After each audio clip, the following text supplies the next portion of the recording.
Hey y'all, just in case you don't see videos from me for a while, that's really just because my SD cards are getting full, both of them, and they're like 126 like gigabytes each. I like a lot of videos, what can I say? So if you don't see me post or record for a while, that's just because I'm waiting for a new SD card to happen. If anyone wants to donate, maybe I'll post my Cash App or something. But no sweat. Anyway, I hope I didn't already make this video as a topic, but if so, I will elaborate. Sometimes people refuse themselves of certain opportunities because they don't feel better. Like off the rip, I can already tell you that a big portion of last year was solely because I thought, I don't know if I can do any better than Morgan. He's got these big brown eyes, luscious lips, killer jawline, fucking amazingly silky, soft, thick hair, great ass, slim waist, but still strong and like wide, built like a brick shithouse, but still fucking fit, incredible. And he's got this charm, and his smile makes me melt, and he's so beautiful. Maybe, just maybe, one day, all of this, like, crying and miserableness will be worth it. Newsflash, was it? I don't know if I would say that, but I will say what actually did make our relationship, or whatever the fuck you'd call it, better was solely because at some point I did have enough people tell me that I did deserve better. And I was forced to believe it. I was like, yeah, maybe I do actually deserve better than a guy who, like, watches me cry on my story about how embarrassing they're treating me and how fucking suicidal and awful it's making me feel. And instead, they're just watching every story and they see every text instantly, but they still won't respond for like 7 hours or even like a day or two, but they'll still be looking at every single thing I do. That's fucking weird, right? Yeah. And so, because of that, I just basically, I remember I told him, you know what, dude? Like he also kept complaining to me about this wedding he was attending. Like, oh my god, all my friends are getting married and having kids, and it's not for me. And I feel annoyed because I have to go to this wedding alone. And I said, I mean, I literally have a fuck ton of dresses. You could go with me. And he was like, no. And I was like, why not? And he tried to make excuses like, well, my friends don't know you, or just eh. But then he kept complaining that he didn't have a lover, he didn't have anyone who he could go with. Oh, like just get that shit out of my face. So I just told him, okay, you have until after that wedding. Like, and if you go to that wedding alone and you're still being annoying on my fucking phone, I like how I keep rhyming on accident, then you need to get the fuck out of here. And I'm just gonna see other people. He called my bluff, but then guess what? I just went, you know what? It's finally June. The sun is hot. I got some cute little skirts and boots I need to put on. And the first thing I did was go on a date with this cute ass punk motherfucker named Jeremiah. Non binary, nice eyebrows, cute smile, thick lips, great jawline. We had shared funny stories over Italian food. Was Jeremiah fucking weird? Yeah. I remember I asked Jeremiah, ooh, what's one of the craziest things you've ever done? And he said, oh, I watched my girlfriend die in front of me with a smile. And I was like, oh, okay. Okay. And yeah, but he was still kind of cool otherwise, but there were definitely red flags along the way. But I thought to myself, you know what? Fuck the phrase better the devil you know. The devil you know was not doing this for me. Let's go to the new devil, because it's like, okay, let's put it into perspective like this. You could stay in the position you were before of like a shitty dude who's not treating you well, not taking you out on dates, like just basically hits you up like trying to fuck. And like really just a terrible fucking person, not that good to you, but he does really good sex. Or you could find a new guy who potentially is really good at sex, but he will, and maybe even still an asshole, but at least he'll take you on dates. At least he'll treat you better. At least you'll get that. So I finally had that decision. I was like, you know what? That sounds good for me. And I saw me and Jeremiah only went on one date because they did get on some weird shit. But I remember Morgan in his toxic fashion. He was like, no, you can't see anyone else. And I was like, nigga, I told you for months that I would be doing this. You went to that wedding by yourself saying you ain't got no romantic relationship, no partners. So I'm going to be doing my own thing on some Miles Morales shit. You get the fuck out of my face now. He did not get the fuck out of my face. Instead, he was like, shit, shit, shit. What's it gonna take for you to stop seeing other people? And suddenly he was super jealous of Jeremiah, because I guess it fucked with his ego that he could lose out to someone better. And that it wasn't gonna be, I was just some stepping stone, or that were for like an ego boost to him anymore. And now he was psychologically wiring himself to go, no, no, I can't lose to Mia. I can't lose to Mia. She's so pretty. She's so good at sex. She's so this. She's so that. oh, she's good. And then next thing you know, we started going on dates, and he started putting in a massive effort. But even then, me and Morgan, as you know, still broke up because of a bunch of fuck shit he tried to me, especially in the attempted assault in the winter. Then that's when I was like, I just fully was like, fuck this shit. He ruined my Thanksgiving. Like, Thanksgiving, all he had to do was just show up, like, pick me up from a BART station and hang out with me for the day, because he knew it's a depressing holiday for me. And he just decided, like, I remember he called me as I was in my room, depressed as fuck for a lot of reasons. Like, a whole bunch of shit went down that very same week. And he was just like, nah, I'm not gonna be able to meet up with you. I just kind of want today by myself. But at first he tried to lie. And then Christmas, like, Mm. Well, obviously, we didn't even get to Christmas because he tried to assault me. Not fun. He ruined my birthday. He ruined a lot of holidays because I didn't think I could get healthier than a man I had to fully wrestle knives away from and had to have altercations with who didn't respect me as a person and enjoyed the toxicness. I can't take back what happened. I can just use it as experience and know that I can help someone out with the information, whatever. But not to get depressed off of that, let's just say I still moved on. I was like, you know what? Fuck this shit. I deserve better than anything is better than him. Why am I acting like he's my only source of happiness? And you know what I did? I went out to Friday night karaoke and I had a blast. I sung Tequila by the Champs. I sung Baby Got Back. And even though some old ladies at that karaoke got pissed at me for singing Baby Got Back at the so-called family-friendly karaoke, even though a child got on stage and started singing Freak on a Leash by Korn at 4 years old, and he was the only child there. How is a song about liking big butts, a song that was literally in a Shark Tales fucking movie, way too inappropriate, but a kid can sing about rape and desolation and being fucking horny on a mic in front of all these old ladies, and they're like, oh, that's cute. Like, they gave me the flirting versus harassment treatment. They're like, it's that kid is cute, but hey, I know that song was in Shark Tales, but that's inappropriate to sing around a kid. Those bitches. But it's okay, because even if I get pissed off in situations like that, the annoyance and embarrassment was still making me get over the annoyance and embarrassment of, like, oh my god, that relationship lasted a year and I embarrassed the fuck out of myself and lost touch with myself. And anything that pissed me off after that point was still like a relief. And we should be happy about it. Like, I also tried stand up for the first time. And I thought, like, after I did it twice in one night, I thought to myself, that is fucking mortifying. And the memories of those people's faces in silence will probably stick with me for, like, the next 4 months, or 4 years, or 4 decades. But, you know what? I'm going to be thinking about it more than I'm going to be thinking about Morgan. So that works for me. And I still made friends that night, and that night is how I actually met my very next boyfriend, kind of, Jared, and he was like, here, I got you this sapphire ring, let's go on this date, let's do that, you're my favorite person in the world. And it was sweet until it was not. And then, yeah, now look at me. I ended things with Jared. And I kind of just told myself, you know what, Jared started acting a lot like Morgan in the sense of rapey behavior, verbal abuse, and other shit. I can do better than this because I am better than this. And, like, my guess is Jared felt insecure and just wanted to do a whole bunch of, like, negging tactics and weird shit to try to get me hooked on him. But I hate to say it, nigga, eventually, if you just do nothing but keep being annoying and there's no reward anymore, like, no fancy dates, no gifts, just straight up, ooh, look, I'm being slightly nice to you now and horny after I just was verbally abusive when your only request was for me to not be verbally abusive. And I was verbally abusive for several days. Yay! Isn't that such a reward? No, the fuck it's not. So moving on has actually been very easy this time around because, like I said, I was cutting off people in our friend group that I felt were, like, way too okay with talking to him and clinking beers with him regardless of his treatment of me. And he was like, how are we supposed to be friends if you're out here, like, cutting off friends just for associating me? That's the point, fuck nigga. And then look at him. He tried it, ho. That shit ain't work. He's cut the fuck off.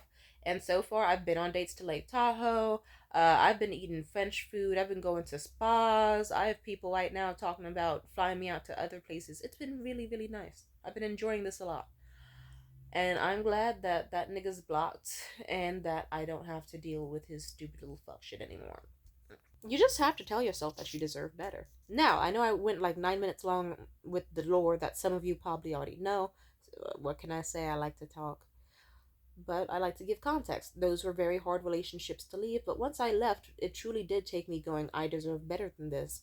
Because once you get to the point where it's like, even with my ex boyfriend Liam, the sweetest of my most recent exes, I still told myself, you know what?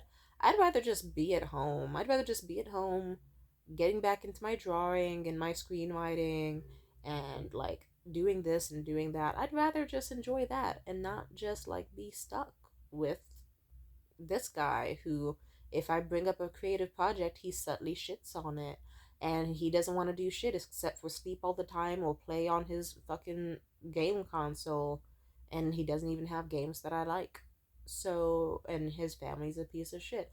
I just told myself I deserve better because meanwhile, I was working at my luxury job and I was getting hit on by niggas who worked at Pandora, who worked for Apple, who worked for Salesforce, who worked for Dayforce or Slack or just any big fucking tech company you can imagine, who all were very much interested in me and wanted to take me out on dates and treat me right. And it's just such a shame that it's like, but I remember I had morals. I was like, I'm gonna date him until I don't feel like I truly can date him and that I'm not getting anything out of it. No romance, no love. Like, it wasn't about materialism. I stayed with him for love. And once that died, I was like, yeah, I think I deserved better for the last 6 months, and he showed me that he can't give it, so let me move on.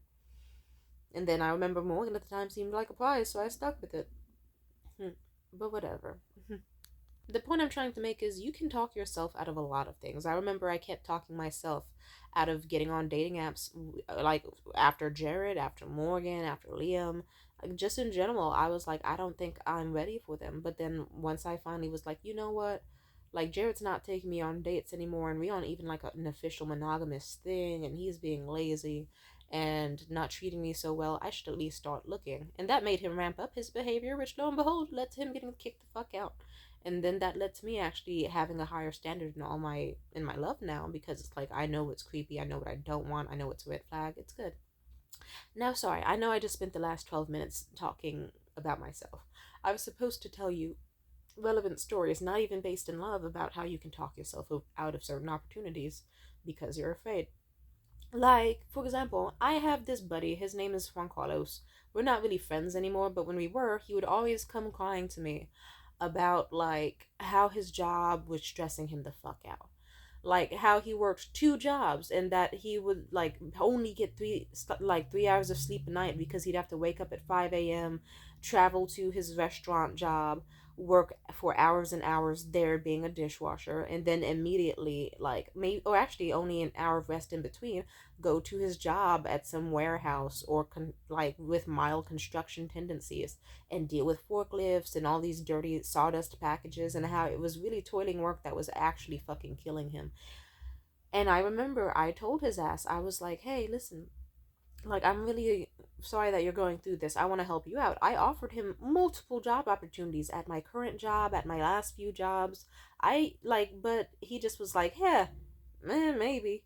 And mind you, it's like, oh, so you mean to tell me you want to keep working two jobs, one that pays you 16.50 and one that pays you 17.50, and you won't trade one of them for a nice, easy job where all you do is sit at a desk and you can get away with playing Steam games or watching YouTube video essays for hours at your shift because there's not shit to do at these jobs?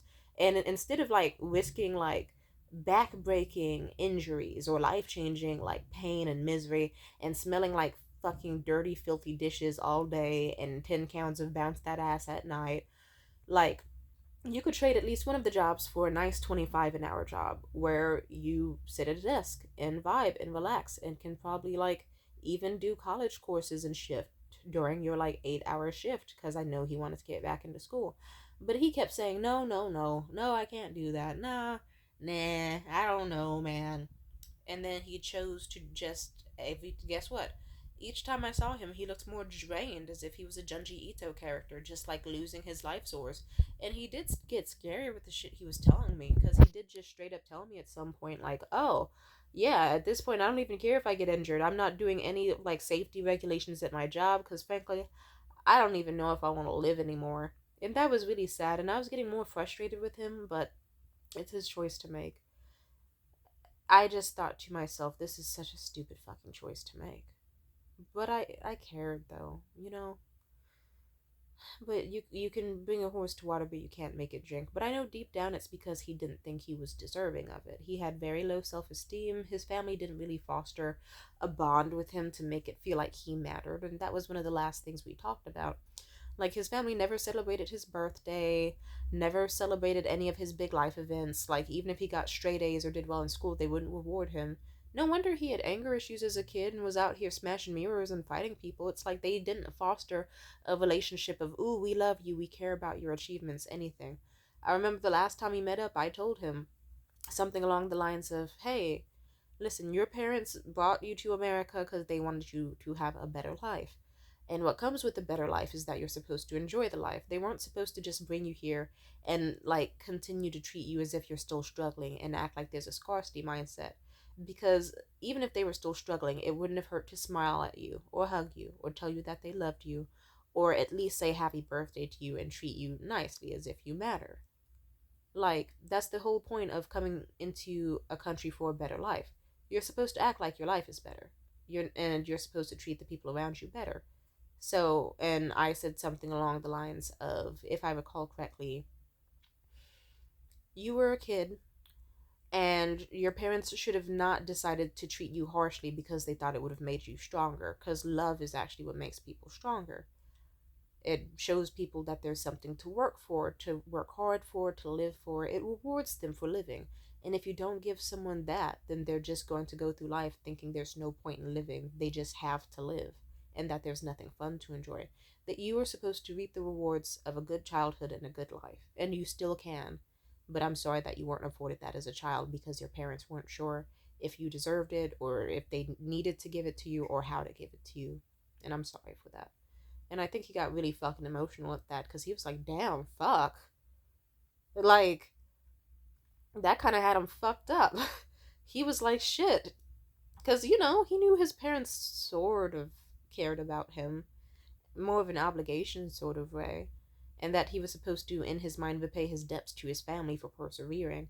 But at the same time, you could tell he resented them because it's like they also didn't give him affection or love, which fucks me up. We aren't friends anymore, but like, I don't know, I still feel really sad whenever I hear about the shit he went through. He deserved to have people that cared about his birthdays and more. And I think that because from a young age and even now, he's made to feel like he doesn't deserve joy or happiness, and that his only point is to just work, and provide for others and give to others and never expect anything back. That's why he's in a position where it's like, oh, I can't trade out. Like, also the fear of newness is a new one. Like, if you're already used to your shitty job, then the new environment could scare you. I know I stayed at my last shitty job with an abusive boss for a while because I was afraid I couldn't get anything better. Just for me to find a new job, like, it did take a while, but I did. Is it better per se? In some ways, but not others. But I don't have an abusive boss anymore. Like, yeah. And I don't know, some people are also just comfortable lying in their own misery. Like, some people do have fucked up backgrounds that stop them from thinking they deserve something new, or that something that sounds too good to be true is too good for them. Others just are like, I don't know, there's layers to it. Another example that is more rooted in, let's go with this one. My old buddy Seamus. We aren't exactly friends anymore, but yeah, I've talked about him. Let's just say I remember when we first met, he was talking all about like how he was frustrated that he wasn't a big comedian and yet frustrated that he wasn't like getting where he wanted to in life. And I was like, okay, do you go to open mics? And he was like, no, that shit's for pussies and fucking losers. I was like, okay, do you write jokes? No, I don't need jokes. I'm naturally funny. I'm naturally fucking good. Also, I don't even care. I don't even care if I'm good or not. Fuck it. Like, I'm me. I'm awesome. And then I could tell that he was putting on a facade. I was like, okay, so, and I was like, do you write jokes? Do you record any of your material to put online? Do you attend comedy shows and actually try to get on the mic for open mics? So it's like all the necessary things you need to be to make a comic, to be known or have a portfolio and be recognized that you're a hard worker. He was like, no, no, none of that shit. No, that's gay. I don't need to do that. And then lo and behold, it took months of convincing for me to finally be like, yo, dude, I'm not gonna play this shit nice with you anymore. If you're not going to do any of the basics to try to be a comedian, then you can't call yourself a comedian. You run an open mic and yet you still don't get on a mic and you complain that you're going to look fucking cheesy. I can tell that deep down you just feel like you don't deserve it. You just feel like deep down you're not that funny or you're not that cool or that you're going to fail. So you don't even want to try so that then when it fails, you can just blame other people or say that you really don't give a fuck. Because all you do is if you do hop on a mic, you don't write any jokes. You just get on stage and say, fuck everybody in this room, and you go on really long monologues that aren't jokes. They're just insulting other people or just basically whining on a mic. And you have to actually have jokes. You can't be a comic if you don't have jokes. If you don't persevere, if you don't try, then you can't succeed. Like, it could be easy for you. It could even be as easy as what I do. You could be alone in your room saying some shit that's vaguely funny and posting it online. Someone's gonna like it. You could just try, please, because this sucker shit ain't cutting it. And then he finally, after that, was just like, you're right, actually. And then he admitted to me that the reason he hadn't been going to open mics was because he was afraid he'd embarrass himself in front of other people. And that maybe he did think he was too good for it to an extent, but how also he didn't want to persevere like the others and it be embarrassed like the others and just have to know deep in his soul, maybe I'm not quite as good yet like all these other people who have to go to open mics all the time to prove they are. And he didn't want to write jokes because he was afraid that people wouldn't like the shit he actually does write. And that maybe it wouldn't be worth it to write, and maybe it would just be worth it to get on a mic and bullshit. Because what if no one cares about his jokes anyway and only cares about his looks? You know? And other layers to it. Like, he just didn't want to be mocked or insulted or have anything that could validate his fear of, see, I wasn't worth it. I'm not good enough. I'm not good enough. So he wasn't trying at the full extent. Now he is, though. Even when our friendship ended, I think that and a few other things happened at the same time that made him go, you know what, fuck it. I need to go to Alcoholics Anonymous, and I also need to just fucking get my shit together. And then he started going to more open mics, working on his material, working on his jokes, and actually trying. And I was happy to see that. Good for him. Another relevant story. I had this friend. I don't know. I don't think it would be great if I said her real name, so I'll call her the nickname I had for her, Poppy. Poppy was a sweet girl. Was she smart? I wouldn't describe her as smart, but it's like, who knows? Maybe she just had like undiagnosed ADHD that was really severe, but I kind of doubt it. But who knows? Or maybe I think she also might have caught COVID one too many times, and that kind of fucked with her attention span. Not like that matters much. What I will say is she was an incredibly sweet girl. Like, if you needed, like, imagine an angel from heaven. She was that. She was an incredibly nice, sweet person. Like, she was self aware. Like, she's aware enough where she could be like, hey, Tamia, stop dating Liam. Stop dating Morgan. Like, she was good in that aspect. But when it came to her own, she was with this guy on and off for like 8 years. So when she was like freshly 18 and shit, like, there was this man who's around and he has dragged her through the dirt. STDs, verbal abuse, psychological mind games. They're not even an official couple, but he just keeps fucking other people and daring to give her STDs, but calling her the slut and saying no one else will want her because she's a stripper, or no one else will want her because she's stupid and not that cute and not that beautiful. And I feel bad that I couldn't really convince her to leave that relationship that well. But at the same time, even times where we did, we'd go out to bars and stuff, and she would tell me her type, and I'd be like, oh, what about that guy over there? You know, you like a nice muscular man, and like your current guy, like this guy has hair. He's got hair, natural muscles, not made from steroids, oiled up, nice smile. You want me to, like, bring him over here? And she's like, no, no, no. I would try to get her on the dating app. She was like, no, no, no. And like, we kept trying to get her in the process of moving on. I could have done better in the sense of getting her to rely more on platonic friendships. Like, I'm sure if we did get out the house more for drinking and this, and that, it would have worked. But we were both two male reliant people in our own fucked up relationships, so it couldn't exactly be perfect. But I do apologize that I couldn't help her as much as I could because I was hardly being able to fill up my own cup. I was too busy trying to fill up Morgan's fucking cup just for him to empty it as soon as he had the chance, behind my back. But she, I guess, like, yeah, at some point she found out that he was in his 30s at this point, and he was talking to this girl in a high school who I guess was like freshly 18, and like picking her up and fucking her and stuff and telling her all the same lies he told to Poppy. He was like, hey, yeah, I'm gonna marry you, I'm gonna put you in a house, blah, blah, blah. And when Sammy found out, she and the girl tried to confront him, but he was just laughed in their face and then verbally abused them both on and embarrassed them both on the video call and said they were worthless. She called me and said she was traumatized. And I was like, girl, I'm here for you. I'm here for you. I'm sorry. I'm sorry. And then maybe it took like a week or so before she was like, girl, guess what? I had the best sex of my life. Ooh, I got double penetrated with a dildo and I was sucking some dick and it was amazing. I said, ooh, girl, who? And she said, girl, you already know who. I was like, no. And she was like, yes, with Juan. And I was like, not with Juan. I went so hard being like, please don't fuck him. Please, no. And I listed out everything he did and all that. But I don't know. There were already moments leading up where she would, I don't know, in the past she would tell me like how he gave her all these STDs. But then I remember once she told me casually in conversation during a hangout, like, oh yeah, like, if I tell him that I don't want him to do anal with me if he does it with another girl in the same week, then he definitely won't. And I just said, are you sure you should trust him? And she gave me such a evil look, like, why wouldn't I trust him? You fucking tell me. I don't like it when I'm friends with a girl and then they get really fucking annoyed at you for calling out shit that their man has done. Like, I get it, I've been there before, but even then, I try not to shit down the girl's throat for it because it's like, girl, you know he gave you STDs with a smile on his face before. Of course he's gonna fuck another girl in the ass and then fuck you in the ass in the same week. He's a slut.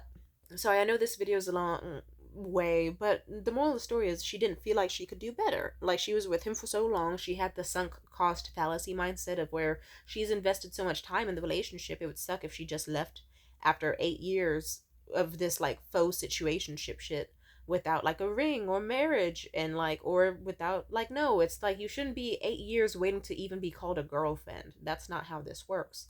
Like, if you wanted to be a girlfriend, someone else can make you a girlfriend within 2 fucking weeks if you wanted to.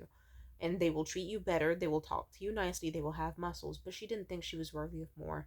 And I think I feel bad that, I don't know, I feel guilt about that.